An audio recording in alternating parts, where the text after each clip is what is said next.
दोस्तों, आज की कहानी एक ऐसी खूबसूरत लड़की की है जिसकी खूबसूरती के पीछे एक वहशी कातिल छिपा था। ये लड़की इतनी खूबसूरत थी कि इसको मिस मेरिट के खिताब से भी नवाजा गया था, लेकिन इसने कुछ ऐसा किया था जिसकी खबर रातों रात पूरे देश में फैल चुकी थी। आज की कहानी एक ऐसे केस की है जिसे सुनकर सच में आपका दिल दहल जाएगा।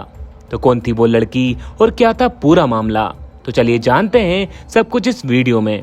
मगर इससे पहले अगर आप हमारे चैनल पर पहली बार आए हैं तो इसे जरूर सब्सक्राइब करें।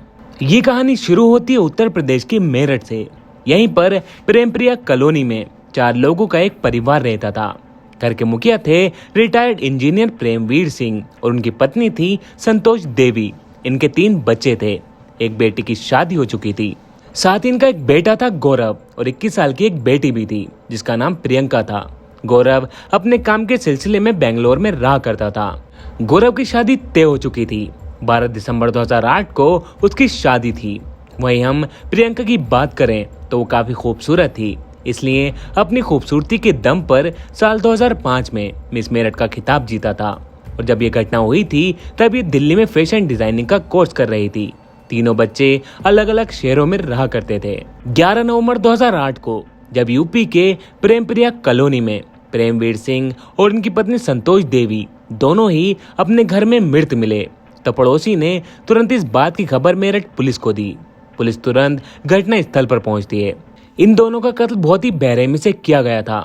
घर का सामान चारों तरफ बिखरा पड़ा था। पुलिस घर की बारीकी से जांच करती है। पहली नजर में ही पुलिस को पता चल जाता है कि ये कत्ल चोरी के इरादे से किया गया है। घर की छानबीन के दौरान 50,000 रुपए साथ ही सोने के गहने गायब मिले। पोस्टमार्टम में पता चला कि दोनों में सबसे पहले संतोष देवी का कत्ल किया गया था।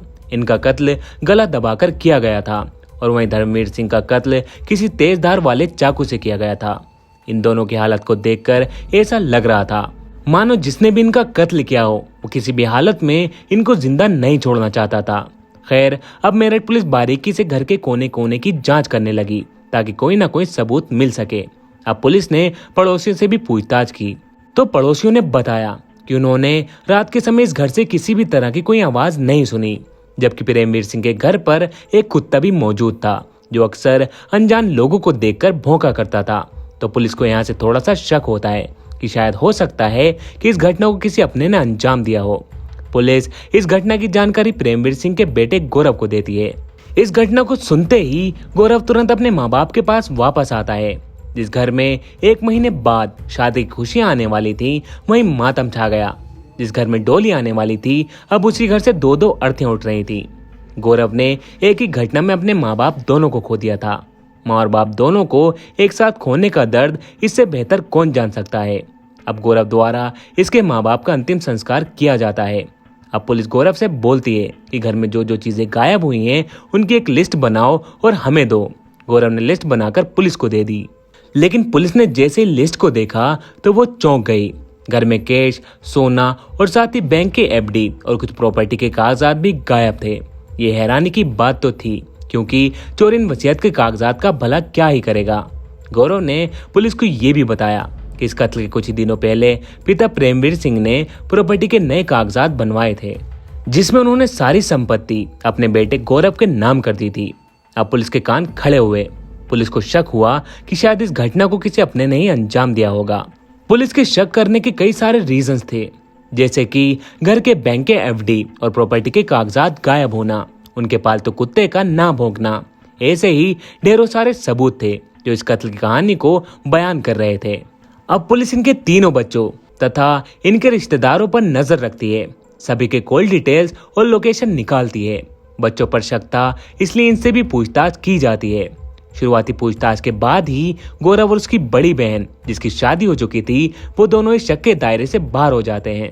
लेकिन अब पुलिस का शक कहीं ना कहीं प्रियंका पर था, क्योंकि माँ बाप के साथ इतनी बड़ी घटना होने के बावजूद प्रियंका अपने माता पिता के पास नहीं आई थी। और साथ ही जब प्रियंका के अपने माँ बाप के साथ रिश्ते देखे गए तो वो भी कुछ ज्यादा ठीक नहीं थे।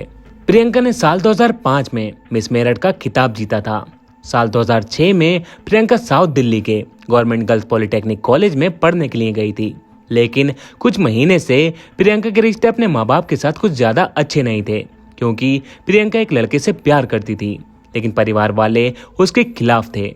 परिवार वाले प्रियंका को उस लड़के से दूर रहने की हिदायत देते थे, लेकिन अब परिवार के लाख मना करने के बावजूद प्रियंका ने उनकी एक भी नहीं सुनी और उसने इस लड़के के साथ अपने रिश्ते कायम रखे। हालांकि कुछ ही महीनों बाद प्रियंका को अपनी गलती का एहसास हो गया और वो लड़का उसे धोखा देकर चला गया। माँ बाप को जिस बात का डर था वही हुआ। जिस इंसान के साथ प्रियंका अपनी पूरी जिंदगी बिताना चाहती थी, वो लड़का इसका इस्तेमाल करके इसे बीच मझधार में छोड़ गया। इसी की बात से प्रियंका के रिश्ते अपने परिवार से खराब होते चले गए और फिर साल 2006 में प्रियंका अपने परिवार से दूर दिल्ली चली गई। यहाँ पर उसकी मुलाकात अंजू नाम की एक लड़की से हुई। अंजू और इसकी दोस्ती धीरे धीरे बढ़ती गई। परिवार वालों को अंजू ठीक नहीं लगती थी, इसलिए वो प्रियंका को अंजू से दूर रहने की हिदायत देते थे। माँ बाप को अंजू और प्रियंका के रिश्ते दोस्ती से बढ़कर लगते थे, लेकिन अब प्रियंका को उसके माँ बाप का अंजू को लेकर टोकना अच्छा नहीं लगता था। इसलिए माँ बाप से तंग आकर प्रियंका अपने परिवार से रिश्ते तोड़कर अंजू के साथ रहने लगती है। प्रियंका के माँ बाप यहाँ भी सही निकले। दरअसल प्रियंका के मुताबिक अंजू के अंकल डीपी सिंह और कजिन राजेंद्र ने प्रियंका के साथ दुष्कर्म किया था, जिसके बाद इन दोनों के खिलाफ प्रियंका ने पुलिस में कंप्लेन की थी, जिसके बाद उन दोनों को जेल भेज दिया गया था। लेकिन इतना सब होने के बावजूद भी प्रियंका अंजू को छोड़ने के लिए तैयार नहीं थी और अंजू के चलते प्रियंका के रिश्ते धीरे धीरे उसके परिवार से टूटते जा रहे थे। पुलिस को प्रियंका पर शक था, इसलिए पुलिस ने प्रियंका के नंबर पर कॉल किया, लेकिन अब प्रियंका का मोबाइल स्विच ऑफ आ रहा था। लेकिन जैसे तैसे करके पुलिस ने फाइनली प्रियंका का पता लगा लिया। प्रियंका मेरठ में एक किराए का कमरा लेकर अंजू के साथ रह रही थी। जैसे ही पुलिस को यह पता चला, वैसे ही पुलिस की एक टीम प्रियंका के घर चली गई। पुलिस घर गई तो वहां पर प्रियंका ने दरवाजा खोला। पुलिस ने घर की तलाशी ली तो घर में 50,000 रुपए, कुछ गहने और साथ ही प्रॉपर्टीज के पेपर मिले और तो और कई सारे पासबुक्स भी मिले। इन सभी चीजों को देखकर साफ साफ लग रहा था कि इस कत्ल में इन दोनों का कोई ना कोई हाथ जरूर है। जिस हैवानियत से कत्ल किए गए थे, उसे देखकर यकीन करना मुश्किल था कि इस कत्ल में प्रियंका का भी हाथ हो सकता है। सारे सबूतों को देखते हुए पुलिस ने प्रियंका और अंजू को गिरफ्तार कर लिया। पुलिस इन दोनों से पूछताछ करती है, लेकिन इन दोनों ने पुलिस के आगे जो खुलासा किया उसे सुनकर सच में आपको विश्वास नहीं होगा। दरअसल प्रियंका ने पुलिस के आगे कबूल कर लिया कि उसी ने अपने माता पिता का कत्ल किया है। वही प्रियंका जिसने कुछ साल पहले मेरठ में खिताब जीता था। आखिर इतनी खूबसूरत और मासूम लड़की ने इतना भयंकर कांड क्यों किया होगा? प्रियंका ने पुलिस के आगे कबूल किया कि उसी ने उसके माँ बाप का कत्ल अंजू के साथ मिलकर किया है। इसकी वजह बताते हुए प्रियंका ने पुलिस को बताया कि उसके पिता और भाई गौरव उसे बचपन से ही तंग किया करते थे। उससे घर का सारा काम कराया जाता था। जबकि प्रियंका के पड़ोसियों का तो कुछ और ही कहना था। पड़ोसियों के मुताबिक प्रियंका का बचपन बहुत ही खुशियों में गुजरा था। वो काफी खुशमिजाज लड़की थी और सभी के साथ हंसते खेलते बातें किया करती थी। प्रियंका के रिलेटिव्स के अकॉर्डिंग जब से प्रियंका अंजू के कांटेक्ट में आई थी, तभी से वो अपने परिवार से दूर होती चली गई।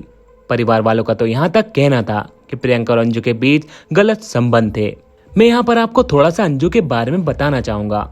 दरअसल अंजू के पिता बचपन में ही चल बसे थे, जिसके बाद उसके अंकल डीपी सिंह ने उसके साथ जबरदस्ती की थी और पिता के निधन के बाद अंकल डीपी सिंह ने अंजू की मां के साथ शादी की थी और अब अंकल डीपी सिंह अंजू की मां के साथ ही उनके घर में रहा करते थे, जिससे तंग आकर अंजू ने अपना घर छोड़ दिया था। खैर, जब प्रियंका के माँ बाप ने प्रियंका को अंजू से दूर रहने की हिदायत दी तो उसे ये बात अच्छी नहीं लगी और उसने अंजू को छोड़ने की बजाय अपने माँ बाप को छोड़ना सही समझा और अपने माँ बाप के घर को छोड़कर वो अंजू के साथ उसके घर पर रहने के लिए चली गई। और वहीं पर अंकल डीपी सिंह और अंजू के कजिन ने प्रियंका के साथ दुष्कर्म किया। इसी घटना के बाद प्रियंका की मां ने इन दोनों के खिलाफ एफआईआर भी दर्ज करवाई थी। इसके बाद प्रियंका और अंजू दोनों दिल्ली से मेरठ चले गए और यहीं पर एक किराए के कमरे में रहने लगे और इसी दौरान माँ बाप ने अपने बेटे गौरव की शादी तय कर दी थी। मैंने प्रियंका का एक इंटरव्यू देखा था। इसमें उसने सभी कांड के पीछे अपने भाई गौरव को ठहराया था। उसने बताया था कि उसका भाई गौरव उसे परेशान किया करता था और साथ ही वे उसके साथ जबरदस्ती भी किया करता था। हालांकि कुछ रिलेटिव्स की सुने तो गौरव अपनी बहन से बहुत ही ज्यादा प्यार करता था। गौरव ने अपनी बहन की पॉलिटेक्निक की फीस तक भरी थी और तो और गौरव ने अपनी बहन प्रियंका को एक स्कूटी भी गिफ्ट की थी। खैर, प्रियंका के इसी बिहेवियर से तंग आकर पिता ने अपनी सारी प्रॉपर्टी अपने बेटे गौरव के नाम कर दी थी और इसी से प्रियंका बहुत ही ज्यादा गुस्से में आ गई। प्रियंका ने इंटरव्यू में बताया कि वो मार्कशीट लेने के लिए अपने घर गई थी, लेकिन वहाँ उसकी माँ उसे खरी खोटी सुनाने लगती है, जिससे प्रियंका को काफी गुस्सा आ जाता है और वो अपना आपा खोकर अपनी माँ का गला दबा देती है। इतने में उसके पिता वहाँ आ गए और पत्नी को इस हाल में देखकर चिल्लाने लगे, जिसके बाद प्रियंका और अंजू ने मिलकर इन्हें भी रास्ते से हटा दिया और घर से कुछ पैसे, गहने और बाकी चीजें लेकर वहां से गायब हो गए। प्रियंका के मुताबिक ये सब हिट ऑफ द मोमेंट था जो गलती से हुआ। यहाँ पर पुलिस को प्रियंका की बात में थोड़ी सी भी सच्चाई नहीं लगी और पुलिस की इन्वेस्टिगेशन के अकॉर्डिंग 10 नवंबर को अंजू और प्रियंका माँ बाप के कत्ल करने के इरादे से ही घर में दाखिल हुए थे। फिर घर के अंदर इस भयानक कत्ल को अंजाम देने के बाद ये दोनों वहां से फरार हो गए। खैर, इन दोनों को 28 मई 2015 को कोर्ट ने उम्र कैद की सजा सुनाई है और अब ये दोनों वहीं पर अपनी सजा काट रहे हैं। दोस्तों, आपको इस केस के बारे में क्या कहना है? अपनी राय कमेंट बॉक्स में जरूर बताएं। तो ये थी मिस मेरठ प्रियंका केस की पूरी कहानी। मैं उम्मीद करता हूँ आपको ये कहानी जरूर पसंद आई होगी। अगर कहानी पसंद आई है तो इसको लाइक और कमेंट करके जरूर बताएं और आगे ऐसी नई कहानियों के लिए आप हमारे चैनल को सब्सक्राइब भी कर सकते हैं।